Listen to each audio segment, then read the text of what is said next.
સુરતમાં હત્યા સહિતની વધી રહેલી ઘટનાઓ વચ્ચે ચોક બજાર પોલીસ મથકની હદમાં પારસ સોસાયટી ખાતે યુવાનની ઘરની બહાર જ હત્યા કરતા ચકચાર મચી ગઈ હતી. તો બનાવને લઈ તપાસ કરી રહેલી ચોક બજાર અને ક્રાઇમ બ્રાન્ચની ટીમે રેલવે પોલીસની મદદથી હત્યારાઓને ભરૂચ રેલવે સ્ટેશનથી ઝડપી પાડ્યા હતા. સુરતમાં અસામાજિક તત્વોનો આતંક રોજ-રોજ સામે આવી રહ્યો છે, ત્યારે ચોક બજાર પોલીસ મથકની હદમાં એક યુવાનની ઘર બહાર જ હત્યા કરતા ચકચાર મચી ગઈ છે. વાત એમ છે કે ચોક બજાર પોલીસ મથક વિસ્તારમાં આવેલા પારસ સોસાયટીમાં રહેતા સુજલ અશોક વાટકિયાની તીક્ષ્ણ હથિયારના ઘા ઝીકી ઘાતકી હત્યા કરાઈ હતી.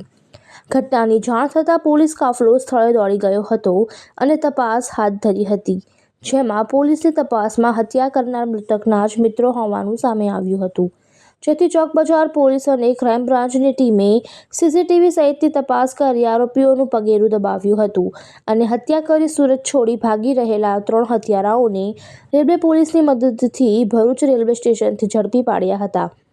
તો ઝડપાયેલાઓમાં 2 સગીર સાથે આર્યન દરજીની પોલીસે ધરપકડ કરી કાયદેસરની કાર્યવાહી હાથ ધરી છે. તારીખ 17/11/2024ના રોજ ચોક બજાર પોલીસ સ્ટેશન વિસ્તારની અંદર એક મર્ડરનો ગુનો દાખલ થયેલો હતો.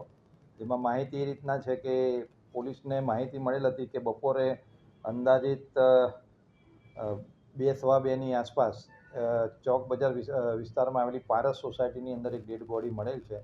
પોલીસે તાત્કાલિક વિઝિટ કરી અને જે મરણ જનાર છે એ બાબતે તપાસ કરતા મરણ જનારનું નામ સુજલ અશોકભાઈ વાટુકિયા, જે મૂળ બોટાદ જિલ્લાનો રહેવાસી હતો, જેનું મર્ડર થયેલ હતું.